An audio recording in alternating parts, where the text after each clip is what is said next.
Hoje nós temos o prazer de receber aqui na bancada do programa Liquidificador um dos maiores apresentadores da história do jornalismo policial. Ele que foi âncora dos principais jornais locais e teve o feito de ser o primeiro apresentador de uma afiliada da Rede Globo a ter um quadro policial dentro do jornalismo da emissora. Criador do Páginas Amarelas do Crime, um icônico programa de rádio que é lembrado até hoje. Sua página na internet tem milhões de acessos e hoje, mesmo fora das telas, seu nome sempre que é citado é lembrado. Hoje recebemos aqui com muita alegria, Claudério Augusto, dono de um dos maiores bordões jornalísticos que, sem dúvida, marcou toda uma geração. E hoje quem vai virar notícia aqui somos nós. Depois dessa entrevista inédita e exclusiva, com ele, Claudério Augusto. Seja bem-vindo. Obrigado. Seu Claudério, a gente está muito feliz de ter você aqui. Para nós é uma tremenda satisfação poder conversar com o senhor. O senhor é uma referência para nós, é uma referência, acho, para muita gente. Mas antes eu queria agradecer demais a Cássia pelo que você, tudo que você fez, todas as vezes que você nos respondeu para poder criar com que esse encontro, proporcionar com que esse encontro acontecesse. E também queria agradecer aqui o espaço do Café Brasiliano que está sendo cedido para nós aqui pelo Miguel e pela esposa dele, a Carla, para a gente poder estar usando esse espaço aqui.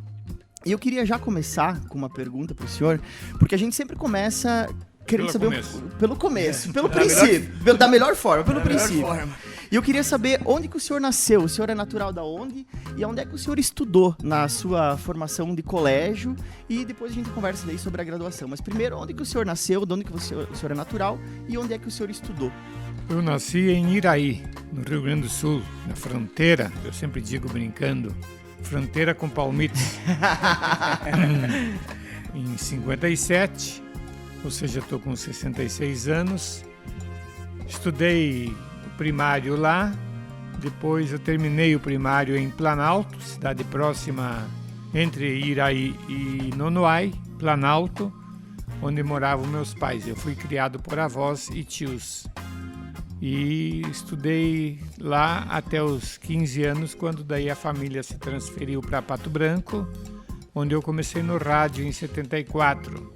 Em Pato Branco, então foi o seu começo no rádio? No rádio mesmo foi em Iraí ainda, mas foi só um concurso que nós fizemos, e só um entrava. Entrou Gilmar Damin, que era meu colega de aula, e o Gilmar Damin, anos depois eu encontrei ele em Chapecó, na Rádio Chapecó. Daí ele foi para o Mato Grosso e eu nunca mais vi ele. Olha só. Ele trabalhou em rádio, televisão, também no Mato Grosso. E aí quando o senhor vem para Chapecó, então o primeiro lugar que o senhor trabalha é na Rádio Chapecó? Eu trabalhei em 74, 75 na Selinalta, em Pato Branco. Eram duas rádios na Torre da Igreja, Selinalta e Pato Branco. Trabalhava numa, automaticamente tu ia até outra rádio que ficava no corredor e trocar uma música ou alguma coisa, tu trabalhava nas duas. E eu queria saber do senhor, o senhor tem formação jornalística? Porque antigamente a formação jornalística, na verdade, se dava no trabalho. Nem todo mundo, nem faculdade tinha, né? A sua escola de formação jornalística foi já trabalhando ou o senhor cursou algum curso universitário? Não. Eu estudei em Pato Branco, no Colégio La Salle, e quando me transferi para cá, eu fiz um contrato com a Rádio Chapecó, com o Celso Nunes Moura, que respondia na época pela rádio, logo depois do falecimento do seu Bonner. O Bonner pai, né? O Francisco. O senhor chegou a trabalhar com ele, então? Não, eu não conhecia. Não conheci ele. Quando eu vim para cá, comecei em 76, fazia um ano que ele tinha falecido. E daí, como o meu contrato foi diferenciado com a Rádio Chapecó, eles também passaram a exigir mais de mim. Eu trabalhava 12 horas por dia, 14, e os outros 2 ou 3 operadores, que andavam, no começo eu fazia sonoplastia, eles repartiam o restante do horário, que eram 6, 7 horas. E como é que você começou na carreira de repórter policial? Foi logo depois da operação, aí quando você ingressou no jornalismo, já foi pro lado de ser um repórter policial ou fez um factual antes? Em 76 eu trabalhei na Chapecó. Em 77 trabalhei 2 meses em Xaxim, na Rádio Cultura, AM na época.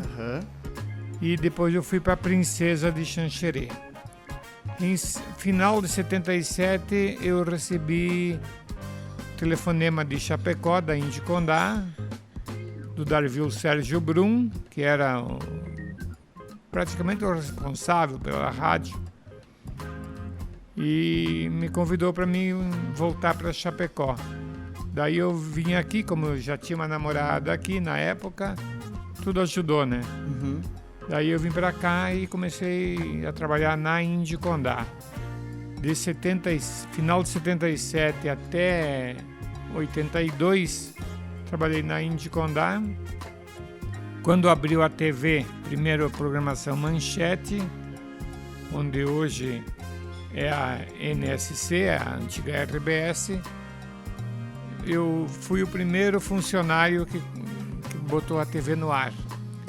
A TV criou as barras, são barras coloridas, né? Os famosos color bars da TV, aquela coisa...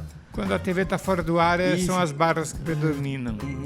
E daí eu gravei músicas em fitas de rolo de meia hora. Rolo tipo de cinema, assim, aqueles... daqui no áudio, mas que colocava aqueles rolão, assim, não era uma fita...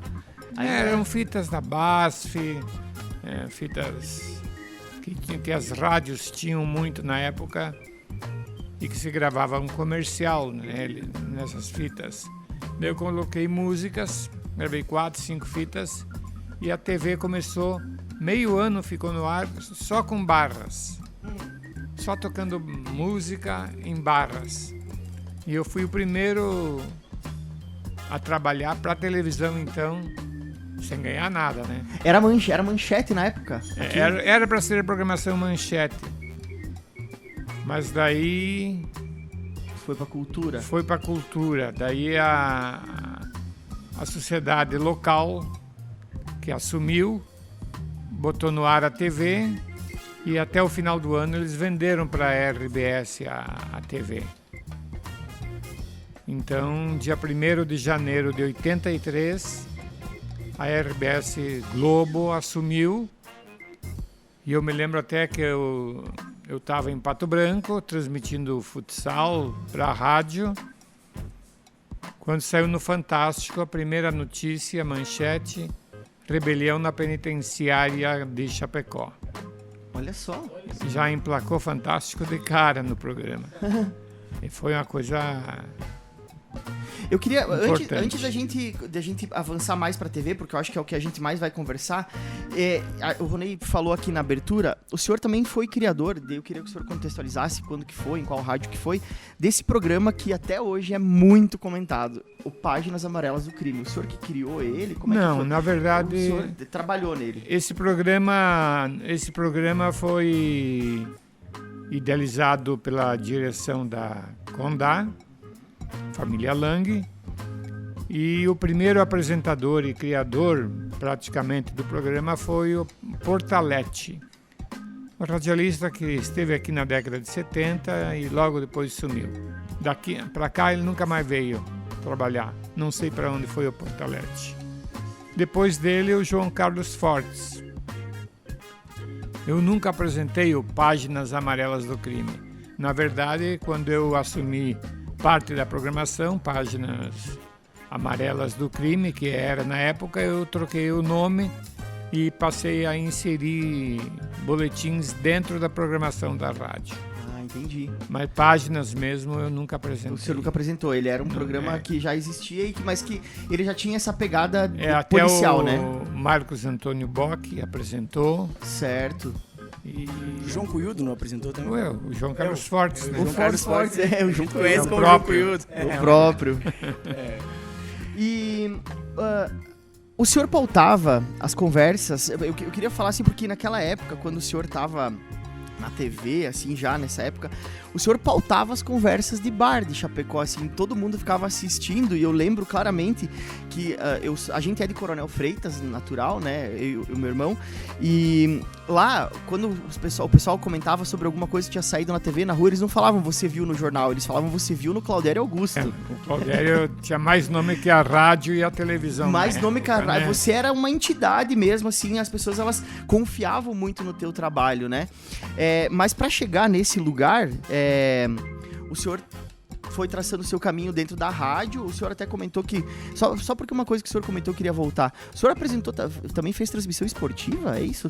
Transmissão, narração futsal?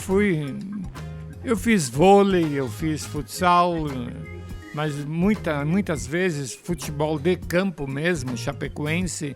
Eu fui repórter de gramado, que complementa informações do comentarista, do narrador.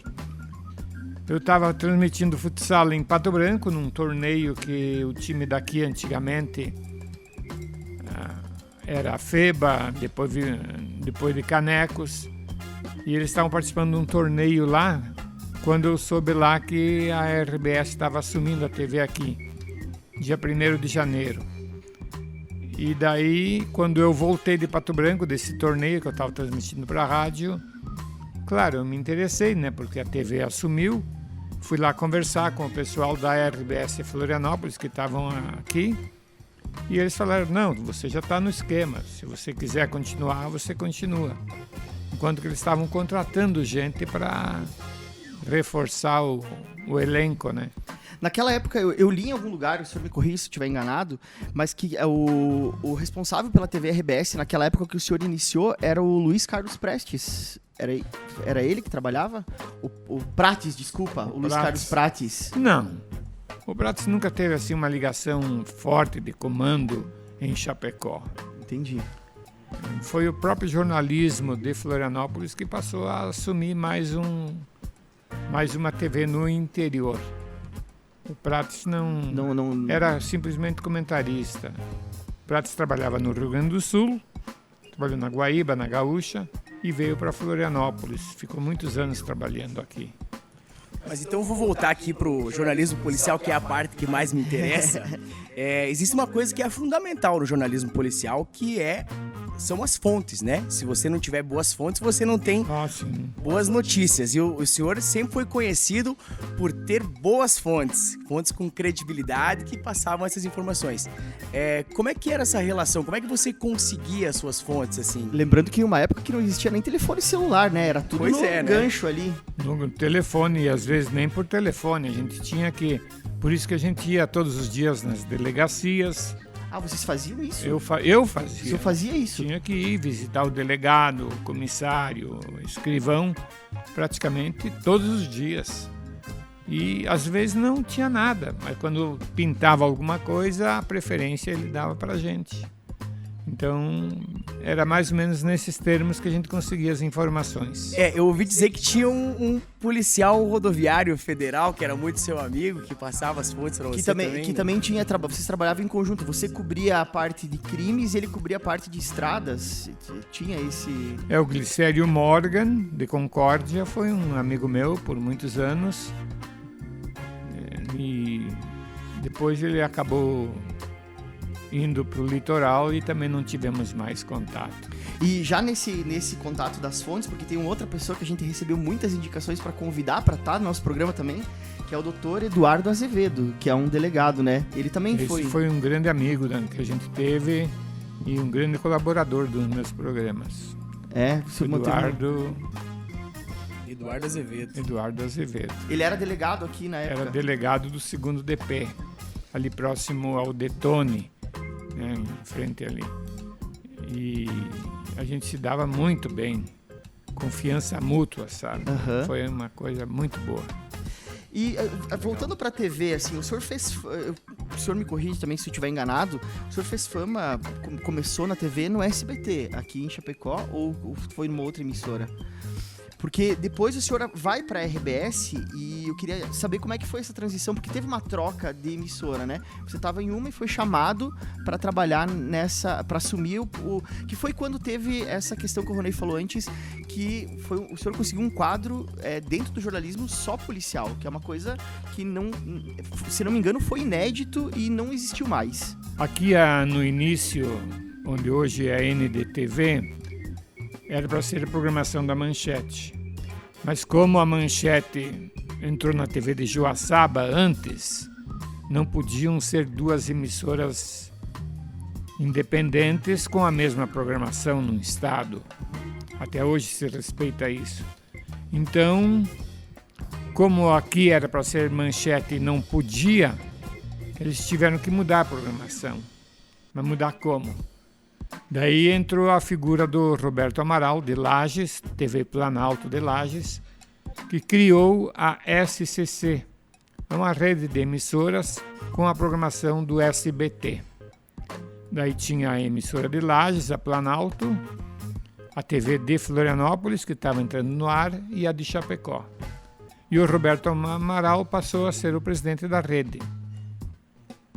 Daí eles mandaram de Lages para cá vários profissionais, pessoas de confiança deles até, e veio o Quirino Ribeiro, tivemos outros nomes importantes na programação local e fiquei por alguns anos.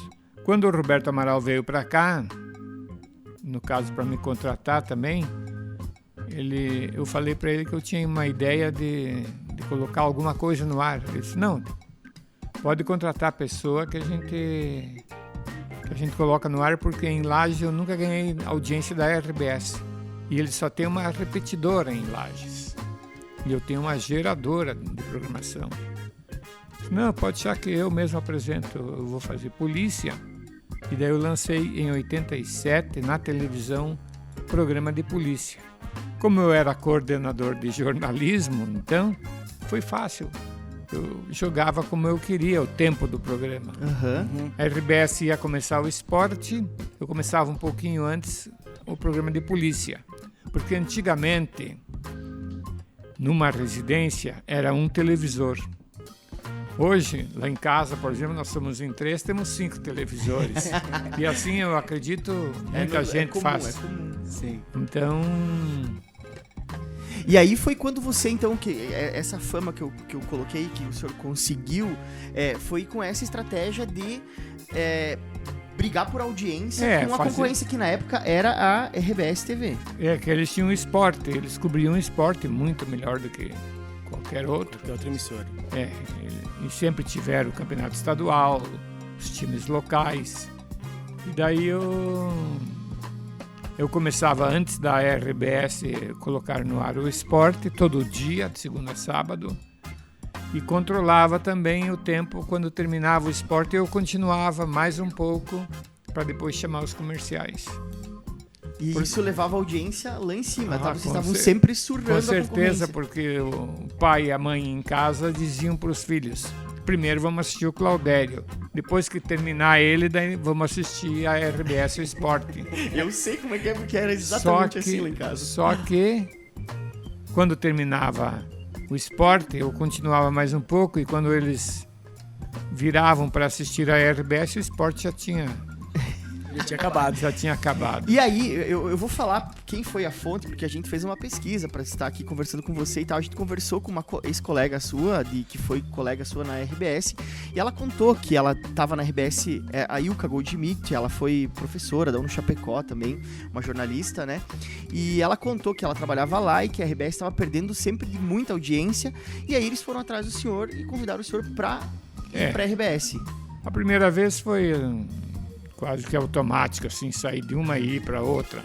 A segunda vez também, porque as primeiras 2 vezes eu fui para apresentar o esporte na RBS. Só na terceira vez é que o Rogério Caldana, que era depois da família Sirotsky, ele era quem mandava lá. O que mandava na RBS toda. Diretor-geral, assim? Quase um diretor-geral, só porque não tinha Sirotsky no sobrenome.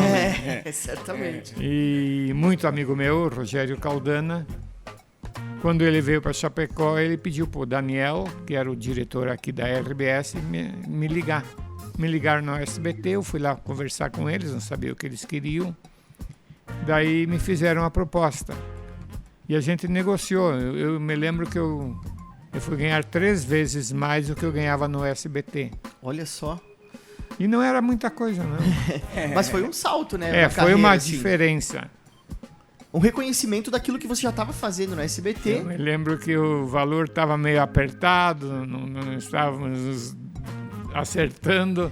De repente a mulher do Rogério Caldana liga de Porto Alegre. Meu bem, não esqueça de, antes de vir para casa à noite, passar no mercado, fazer as comprinhas, aquela relação que eu te deixei.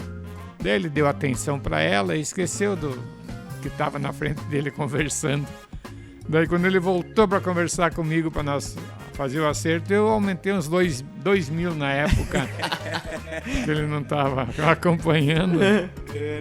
Daí ali eu tive conseguiu estabelecer um ganho melhor. E uma curiosidade que eu tenho, e agora acho que a gente vai entrar num assunto que muitos ouvintes vão adorar escutar, porque é uma coisa que toda vez que falam do senhor, os seus bordões vêm à tona, né? O senhor criou bordões geniais. Os bordões que o senhor utilizava, eu queria saber como que eles foram criados, assim. E uma coisa, o senhor já usava eles no SBT e o senhor levou eles para a RBS? Ou foi uma criação que surgiu ali já na RBS? Já na SBT eu usava, inclusive a ideia inicial desses bordões era do Milton Sander. Ele tinha sido prefeito, era um grande amigo meu, ainda, e o Milton que me passou esses bordões e eu comecei a utilizar, às vezes encaixava, às vezes não, outras vezes esquecia, mas depois foi surgindo naturalmente e acabou ficando. O senhor poderia relembrar para nós, para nossa audiência, assim, eu sei que todo mundo conhece, mas não podia deixar de pedir, né, para o senhor falar eles, para quem não conhece, porque também tem muita gente nova que está nos ouvindo, né? Gerações novas. Então, porque eu, assim, ó, sinceramente, esses bordões, eu não sei se o senhor sabe, mas tem até uma figurinha no WhatsApp que o pessoal compartilha, que tem escrito ali. Então, eles perduram até hoje, eles passaram muitas gerações e continuam, né? E eu, na minha memória é muito fresca ainda, quando eu assistia lá em Coronel, no almoço com a minha família e tal, o senhor terminando o programa falando eles. Eram dois, né? Era o... Eu anotei aqui. Se não queres que apareça, não deixes que aconteça, senão falarei de você com certeza. E o outro era o... Eu volto amanhã esperando que você não seja notícia. Era o outro também. Isso, eu volto amanhã esperando que você não seja notícia. É verdade. Isso transpassou gerações, eu acho que é um dos bordões mais de sucesso, acho, do jornalismo. A minha terceira entrada na RBS, porque as duas primeiras foram para apresentar esporte, e no Jornal do Almoço, a terceira vez foi depois que a RBS fez aqui em Chapecó uma pesquisa de audiência com o Ibope, Instituto Sério, e nas três pesquisas eu liderei de 80 a 20 a 60 a 40. Esmagadora audiência. Só dava o Claudério na época, a RBS. E eles não perdiam audiência contra concorrentes. Era difícil. Daí eles disseram, não, Chapecó tem um potencial que gosta de programa de polícia. Mas não é, eu acho que em primeiro lugar, em vez de polícia, é informação. E no dia a dia a gente informava tudo. Eu tinha minhas fontes e eu não deixava nada de lado. Se eu dizia que 10 pessoas morreram em acidentes, eu falava dos 10 acidentes onde as pessoas se acidentaram, morreram. Hoje falam que morreram 3, falam 1, 2, quem sabe. Sempre deixa alguma coisa de lado. E hoje também mudou muito, porque eu dava nome sempre. Arrumei muitos inimigos, mas eu dava nome. Eu primava por nomes. E sempre divulgava. Tem gente que se me encontra hoje na rua é capaz de Nesse sentido, eu tenho uma pergunta aqui que eu queria fazer. Você sempre foi uma pessoa muito admirada, mas é o que o senhor está falando, também foi muito odiado, né, por isso. E você, mas também você sempre ajudou muitas pessoas no ar. Tem uma história que o senhor, em 12 meses, o senhor construiu 12 casas para as pessoas que precisavam, né, através do seu programa, o senhor conseguiu viabilizar esse projeto. O Claudério Augusto, na sua história, o senhor acha que foi mais amado ou mais odiado? Mais amado, né? Porque os odiados estavam presos, não mortos. É verdade. Mas eu tinha uma equipe boa, tinha eletricista, tinha encanador, tinha pedreiro. Eu tinha alguns amigos que me ajudaram, e uma dessas pessoas, o seu Laurindo Tecchio. O seu Laurindo Tecchio? É empresário. Ele colocava o carro dele, porque eu nem carro tinha, para buscar doações, e ele sempre ajudou. E foi uma pessoa que me ajudou muito. Então, eu tive também o Vanderlei Anschau, que era eletricista, encanador, era também um grande colaborador. Morreu num acidente de moto uma vez, no meio oeste. E eu tive, assim, vários amigos que me ajudaram a viabilizar essas doações que eram feitas, porque eu pedia. Hoje pegou fogo numa casa, o cara perdeu tudo. Não é só anunciar isso e pronto. Amanhã eu vou tentar trazer alguma doação para essas pessoas. E eu ia lá e pedia e conseguia. Eu ajudava muitas vezes, eu acompanhava. E a gente ajudou muita gente. Que legal. E nesse sentido de você ser odiado pelos criminosos, né, que geralmente são pessoas perigosas, né, você alguma vez, algum dia sentiu um perigo eminente, assim, ficou meio acuado, teve que contratar um segurança? Aconteceu alguma vez isso? Contratar segurança mesmo, não. Agora, eu passei maus bocados. Uma vez, eu dei uma ocorrência de São Miguel do Oeste, que acabou vindo para Chapecó, e aqui sumiram alguns pertences de uma vítima. Eu cheguei a dar o nome de quem eu suspeitava, esse foi um problema, e as pessoas passaram a me ameaçar. Passei maus bocados com essa história aí. E cheguei a dormir, inclusive, com um revólver debaixo do travesseiro. Olha só. Mas imagina, né? Preocupação, né? Por tu ter falado alguma coisa. Mas depois as coisas se acalmaram e tudo continuou. Cá estamos nessa mesa, conversando com o Claudério Augusto. E eu queria agora trazer um relato pessoal, porque eu acho que é bem interessante em relação a isso, porque tem a ver com o que o senhor falou de suspeita, apuração, né? Essa questão tipo das fontes e tal. Porque teve um caso uma vez, o nosso pai é caminhoneiro e ele se envolveu num acidente de trânsito que foi o seguinte: ele parou na frente de um bar, um boteco para comprar um pastel, alguma coisa assim, e o caminhão ficou sem freio, ele desceu e invadiu uma casa. E nessa reportagem, o senhor, obviamente, né, a partir das suas fontes e tudo, e entenda, a gente tá aqui como admirador, isso não tem nada a ver. O senhor deu que ele tava bebendo no bar, ele tava, né, no bar, ele tinha parado, porque naquela época, também vale contextualizar pro pessoal, as leis eram diferentes, as leis de trânsito, as pessoas realmente bebiam e dirigiam de forma indiscriminada, e eu acho que o papel que o senhor tinha ali era de alertar as pessoas, né, mas, pensando nisso, assim, o senhor acha que em algum momento na sua história o senhor cometeu alguma injustiça com alguém? Com certeza. Tu vê hoje em dia, na própria Globo, já estão tentando reparar erros cometidos há muitos anos. Muitos erros, talvez não, mas alguns sim. E sem falar que eu acho que tudo isso, tipo, ainda é muito presente. A gente vê muito julgamento na mídia. As pessoas, elas condenam muitas vezes sem, né? E isso o senhor acha que é uma característica do jornalismo policial? Um fato curioso, eu recebi a informação da Polícia Rodoviária Federal quase que diariamente, da região e do estado. E uma vez deu um acidente envolvendo dois carros, e uma pessoa teve ferimentos graves, e a acompanhante do motorista também saiu ferida. Eu dei o nome do motorista e da acompanhante. A acompanhante era amante do motorista. Daí a família dele descobriu. E ele acionou a justiça, entrou com uma ação, porque não podíamos ter divulgado.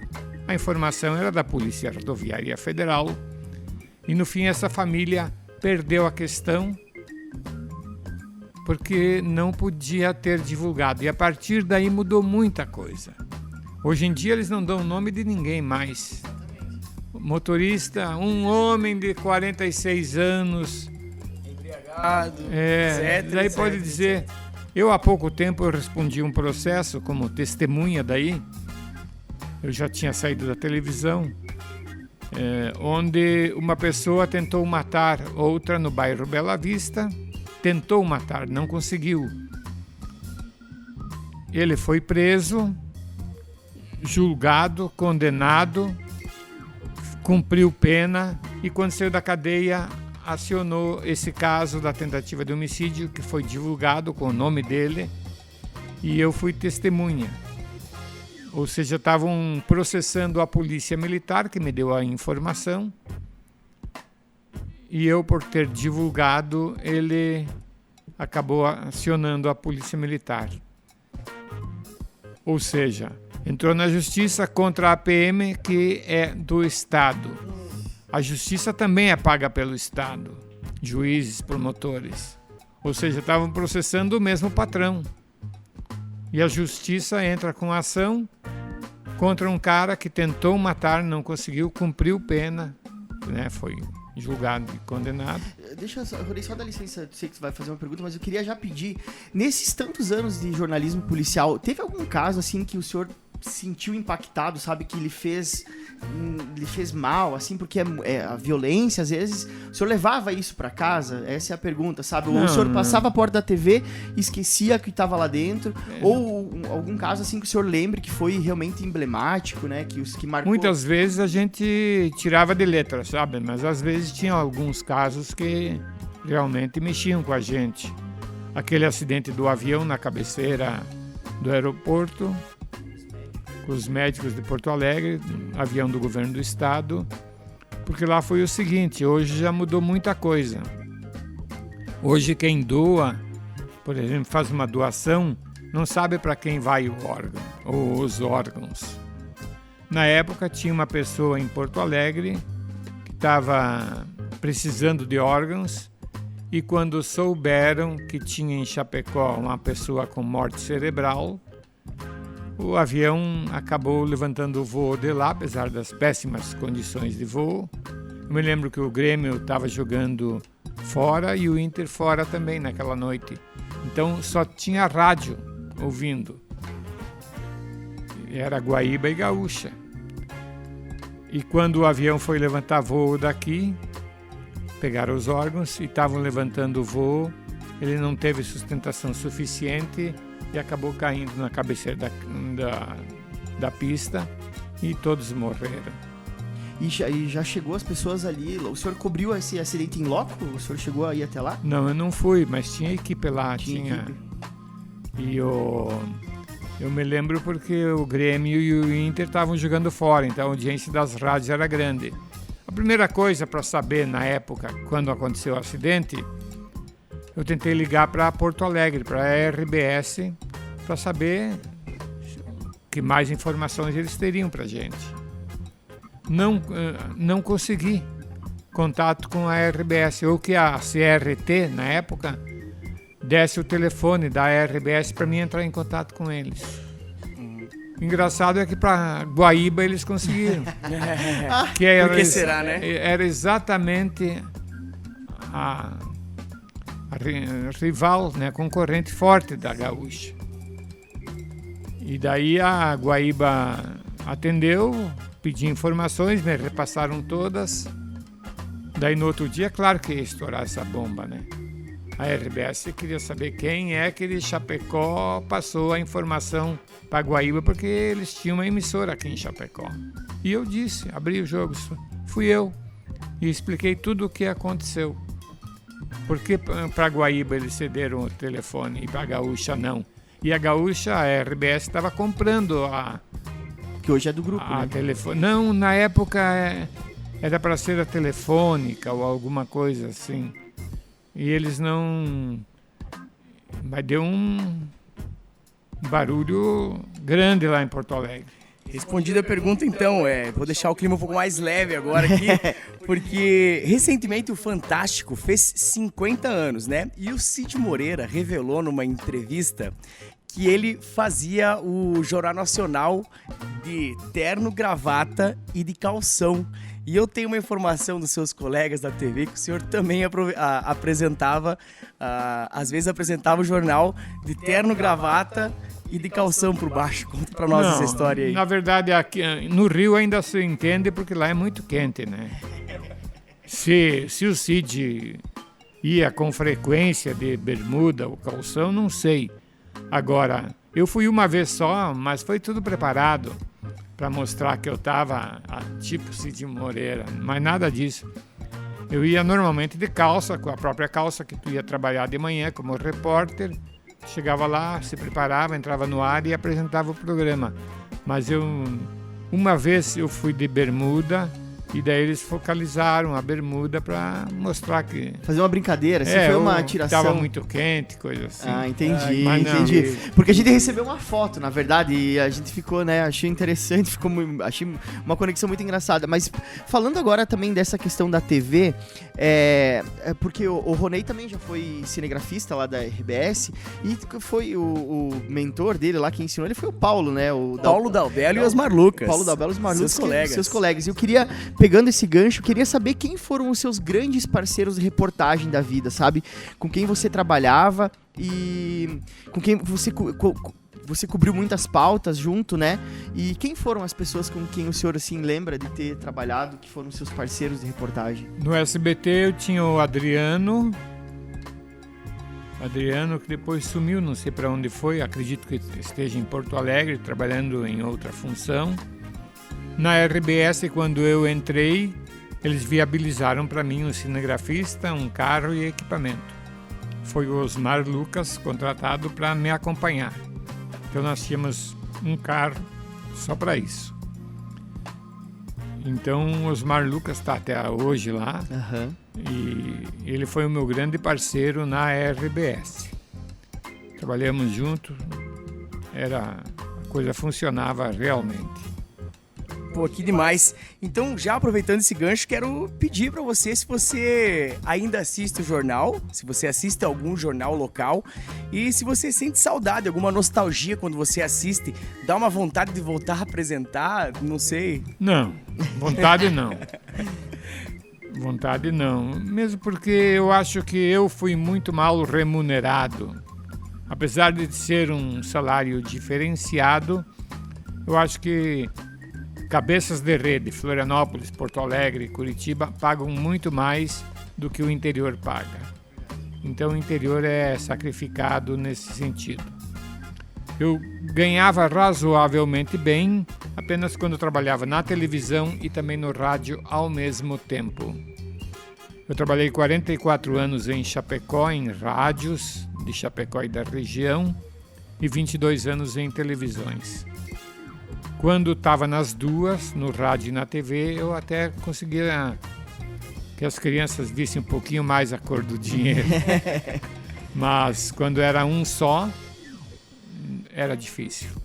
E pela tremenda audiência que o senhor tinha na época, realmente isso é de se impressionar, né? Porque é um reconhecimento, a gente sabe que Chapecó e a nossa região é uma região de muito trabalho. E isso não tô falando isso de uma forma positiva, eu tô falando que aqui às vezes as pessoas elas são sobrecarregadas e não ganham o suficiente para estarem fazendo o que estão fazendo, porque a gente tem essa tradição italiana que tudo provém do trabalho e tal, mas a gente sabe que boa parte fica com, né, as pessoas que não acaba chegando em realmente quem merece ou quem mereceria. E nesse sentido, toda a audiência que o senhor teve e tal, além desses trabalhos, assim, o senhor teve alguma outra função que o senhor exerceu ao longo da vida, assim, alguma outra atividade? Olha, em 78 eu saí da rádio Indicondá por alguns meses. eu participei de um concurso estadual da SIDASC e foi uma turma que saiu de Chapecó. Fizemos um curso da SIDASC, classificação de produtos de origem vegetal.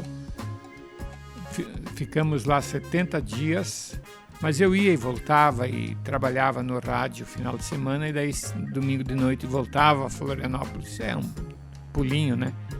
E daí conseguia trabalhar nos dois, mas eu fiquei pouco tempo, meio ano, talvez um pouco mais na SIDASC e acabei voltando para o rádio para ganhar mais do que eu ganhava na SIDASC na época. Então foi assim um tempo que eu deixei um pouco do rádio, mas sem me desligar do rádio. E daí depois eu saí. Hoje eu tenho aí por aí ainda amigos, colegas, que a gente às vezes se encontra, mas eu desisti logo. Não fiquei.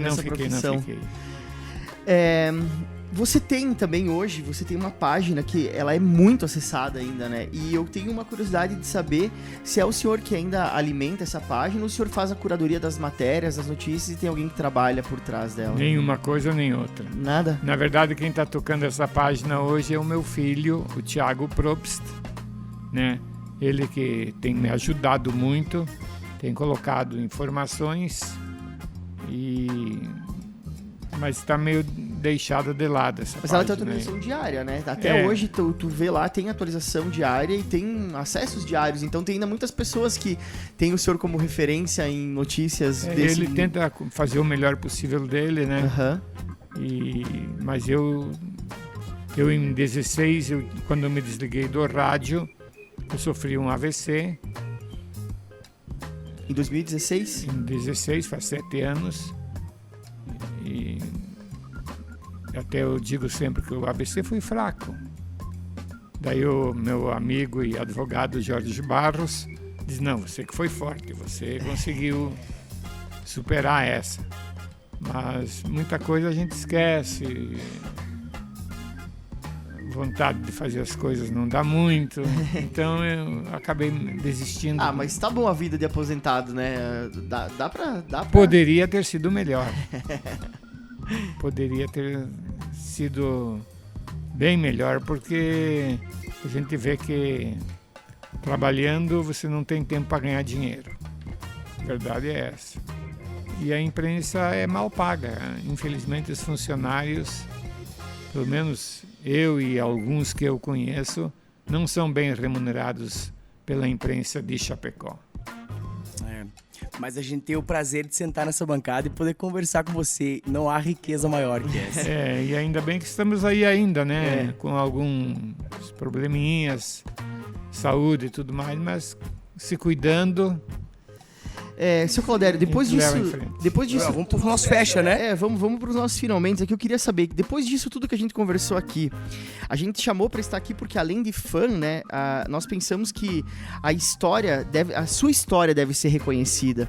E no futuro, para as futuras gerações, eu queria saber do senhor, assim, como o Claudério Augusto gostaria de ser lembrado? Ou gostaria de ser lembrado, porque também, né, tem isso. Às vezes a gente, vivendo como anônimo, é muito mais feliz. E eu queria pedir isso, assim, porque a gente, só para contextualizar para nossa audiência, a gente convidou o senhor através da Cássia para vir pro programa. O senhor acabou não concordando e aí um dia eu tava na sacada, eu e meu irmão conversando, e o senhor tava parado na frente do seu prédio. Eu falei, Ronei, lá embaixo, Claudério Augusto. Ele falou, não, eu vou lá, e saiu correndo. E aí ele foi lá e ele abordou aquele momento. E ele chegou, e aí eu não ouvi a conversa, óbvio, mas depois quando eu saí de lá, que o senhor já tinha concordado, disse, vamos marcar, né? E aí eu pedi pra ele, cara, o que você falou pra ele? E ele falou, cara, eu disse pra ele o seguinte, eu acho que a minha geração deveria conhecer a sua história.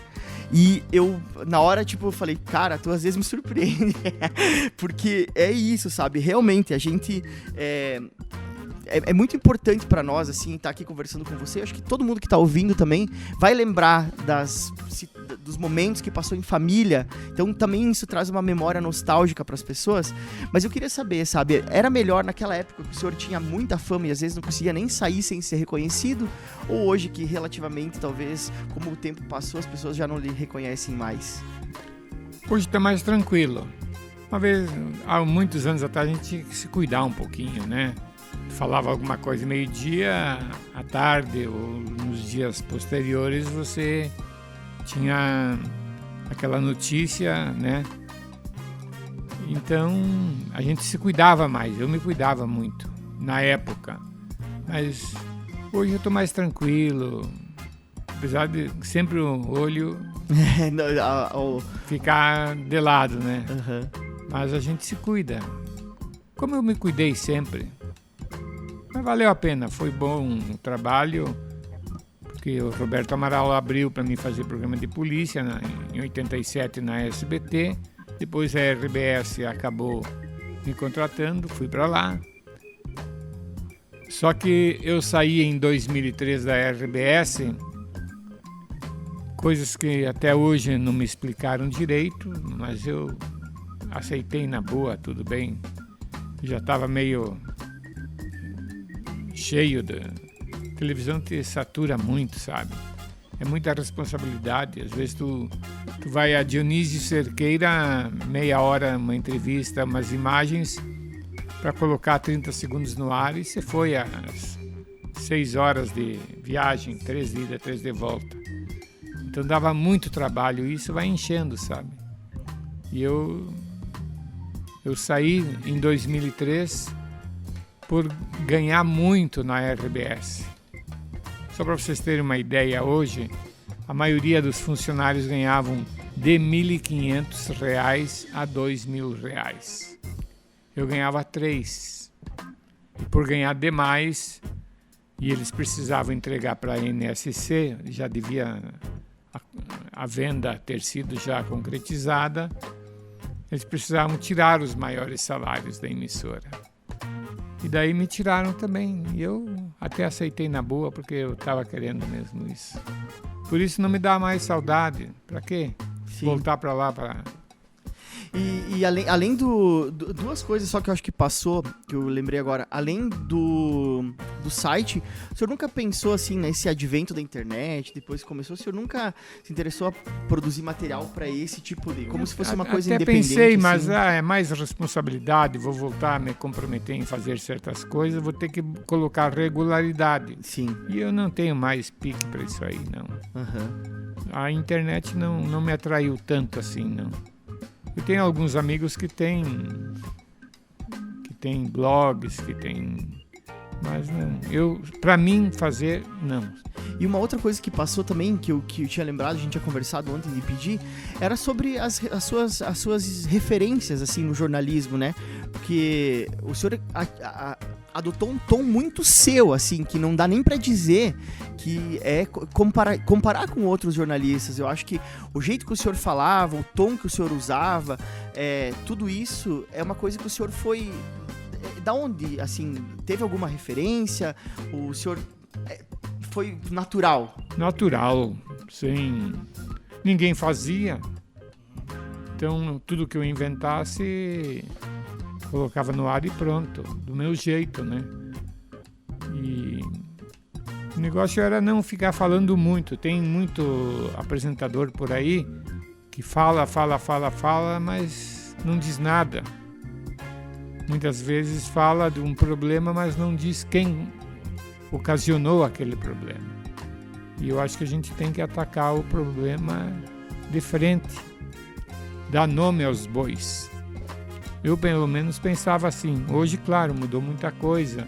E tem outros que não se preocupam muito.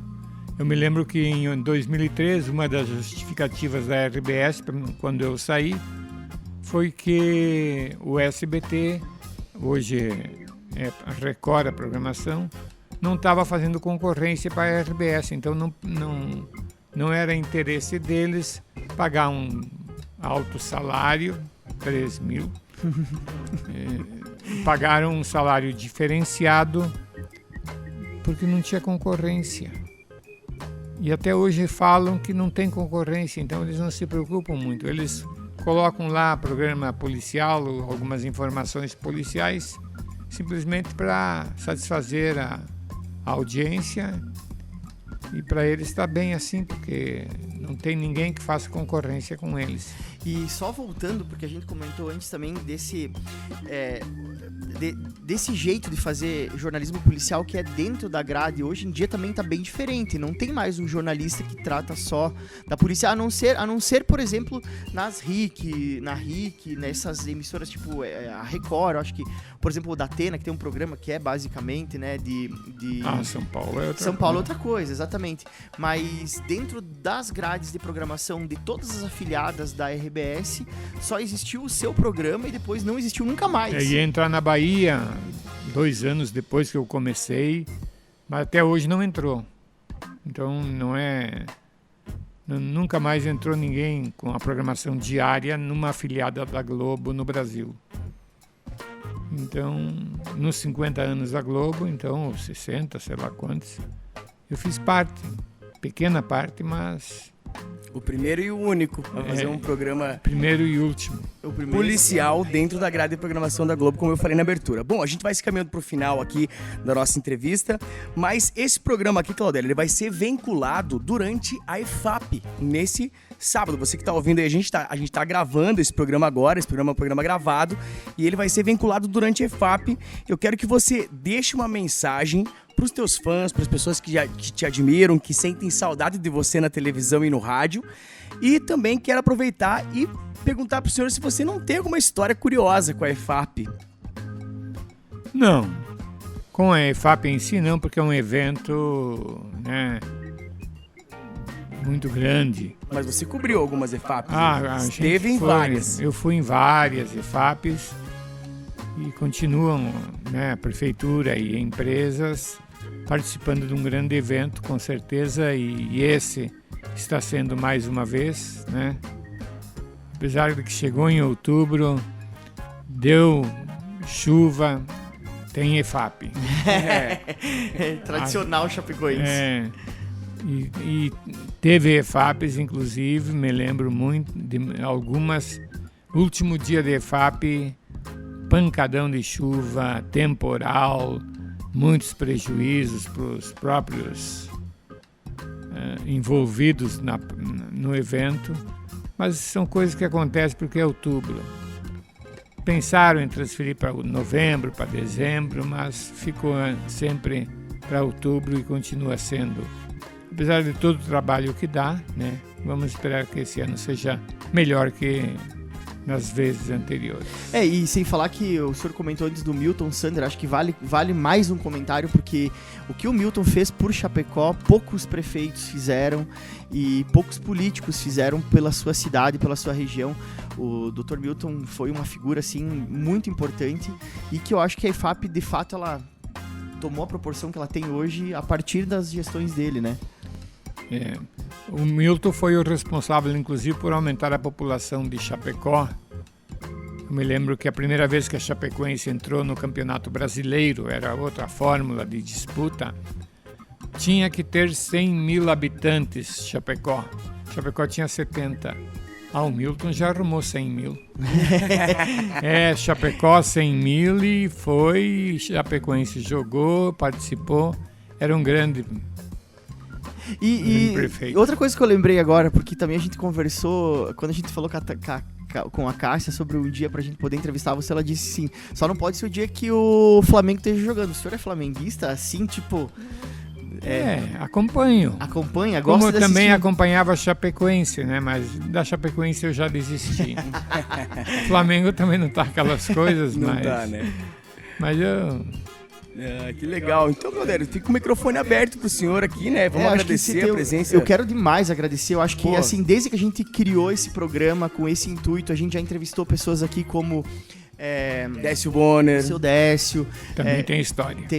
Foi um programa fantástico, assim. E nesse programa que a gente tá fazendo especial, que vai ser veiculado na EFAP, a gente vai fazer um recapitulado, assim, dos nossos primeiros programas e vamos finalizar com a sua entrevista, né? E, assim, para nós é uma tremenda satisfação. Acho que essas figuras da comunicação, principalmente, que é do ramo que a gente trabalha, a gente, assim, precisa preservar essa memória, sabe? É uma entrevista como essa que vai para as redes e vai ficar para os alunos de jornalismo que vão vir no futuro assistirem também. Essa história ela não pode de maneira nenhuma ser apagada, e eu sei que se depender, por exemplo, das emissoras, elas vão ser, porque a emissora ela quer focar no dela. Então, para você conseguir tirar uma fita lá de dentro com um programa que você gravou, é quase impossível. Precisa mandar um pedido para São Paulo, eles vão mandar um valor, que é um valor bem alto, até para poder fazer a telecinagem da fita. Então é muito difícil a gente conseguir esse material que está sob salvaguarda dessas emissoras. Então, assim, agradecer demais a sua disponibilidade de estar aqui, contando a sua história, e que é também parte da história de Chapecó, parte da história da comunicação de Chapecó, se não uma das partes mais importantes ao longo desse tempo, por toda a representatividade que tem e pelo tudo que reverbera até hoje. Como eu falei, hoje o senhor nem deve saber, mas as pessoas ainda lembram muito do senhor. Tem um caso que é interessante, naquele dia do programa do Décio, tu lembra? Que ele contou uma história e ele comentou, Claudério Augusto, deu 2 minutos, o WhatsApp da rádio recebeu 5 mensagens com o bordão: se não queres que apareça, não deixe que aconteça. O pessoal, assim, ó, o pessoal é incrível, como muitas pessoas ainda lembram com carinho disso. E eu queria, como o Ranei falou, deixar aberto o microfone também para o senhor deixar uma mensagem para esse público que lhe acompanhou na TV há tanto tempo, que ainda hoje está tendo essa oportunidade de lhe ouvir aqui no nosso programa. Eu, particularmente, eu tenho muito arquivo da televisão que eu trabalhei. Se eu soubesse, eu teria até trazido junto para deixar mais claro e tirar algumas dúvidas. Mas eu não sabia dessa ideia de vocês, que vocês participariam nessa entrevista com imagens de arquivo da época. Mas ainda tem tempo, a gente pode passar lá buscar, não tem problema. Não, com certeza. Tem muita coisa. Eu tenho muita coisa, eu gravava muita coisa, eu fiz produção independente muitas vezes. Eu recebia por fora da televisão para, às vezes, de moto ou de carro, ia a Concórdia, ia a São Miguel, ia a Xanxerê. Então eu tenho muita coisa que eu gravei e que eu tenho em casa ainda hoje, que eu não tenho interesse em apagar por enquanto. Tem coisas que às vezes tu tira a poeira da fita e dá uma olhadinha, só para ser lembrado dos velhos tempos. A gente sempre termina o programa também com música, né? Eu queria saber, o senhor, qual artista que o senhor ouve música hoje, assim? Costuma ouvir música? Hoje bem menos, mas já ouvi muita música. Eu trabalhava no rádio, na Rádio AM, apresentava programas. Inclusive nos domingos eu tinha um programa que foi um dos maiores sucessos da Índio Condá, Peça que a Condá Atende. Era domingo. Quando tinha futebol, então o futebol era das 3 da tarde às 6. O meu programa começava às 7 e até à meia-noite. A primeira parte do programa eu atendia cartinhas e daí deixava já pronto na fita as músicas que o operador tinha que colocar na sequência. As músicas entravam na hora. Então, quando não tinha futebol, era das 2 da tarde à meia-noite. Então, a primeira parte era de cartinhas, que eu já gravava na sexta. E daí Cartinhas que os ouvintes mandavam? O pessoal mandava cartinhas. E daí eu colocava na relação, que eu pedia já 3 músicas. E daí eu anunciava 3 músicas. Se o operador sentia que tinha tempo para tocar as 3, ele deixava eu anunciar as 3. Senão ele só colocava a primeira e cortava as outras 2. Ou rodava 2 e deixava a terceira de fora. Então era um tempo. Esse programa foi de uma audiência muito grande. Inclusive, um dos destaques no programa foi a presença de um cantor. A música dele era tema de uma novela da Globo. O Patrick Dimon, é um grego, estava no Brasil e estava em Chapecó naquele dia. Como que um cara da Grécia veio para Chapecó? Veio para o Brasil e veio para Chapecó fazer um show numa boate aqui. Olha só. E eu convidei ele para estar no programa, ele foi. Ele tinha a música, até hoje roda nas rádios, Pigeon Without a Dove. É uma música que foi o principal e único sucesso dele no Brasil. Não se ouviu. Tem muito cantor de uma música só, viu? Então o Patrick Dumont, ele teve no meu programa. Foi um dos melhores programas que eu apresentei nos domingos à noite pela Condá. Então acho que a gente fecha esse programa aqui com o som do Patrick Dumont. Patrick Dumont. A pedido do seu Claudério Augusto. Claudério, Valeu. muito obrigado por ter vindo, assim, sem palavras para agradecer. E quem sabe um dia, né, a gente volte a se encontrar aí, se o senhor tiver vontade de falar mais. Os caras chatos que moram lá na frente do seu apartamento Vão querer ouvir. vão querer ouvir. Tomara que quando vocês queiram me convidar de novo, a minha filha não tenha que vir me representar. É isso aí, pessoal. Muito obrigado, então, para toda a nossa audiência. Mais uma entrevista número 15 do programa Liquidificador. Mais um programa especial. E agora siga aí com a programação musical. Ronezito pode fazer os seus agradecimentos. É isso aí, muito obrigado, Claudério. Eu quero agradecer aqui o Claudério Augusto, primeiramente, depois a Cássia, mais uma vez, que é a sua filha, e o lugar aqui onde a gente está gravando, né? Você não tá vendo, mas a gente está gravando aqui no Café Brasiliano, do nosso amigo Miguel e da dona Carla. Então fica o registro aí também, agradecer a direção da Oeste Capital FM e um abraço. A gente volta daqui a pouco no próximo bloco pro nosso Fechar. Até mais.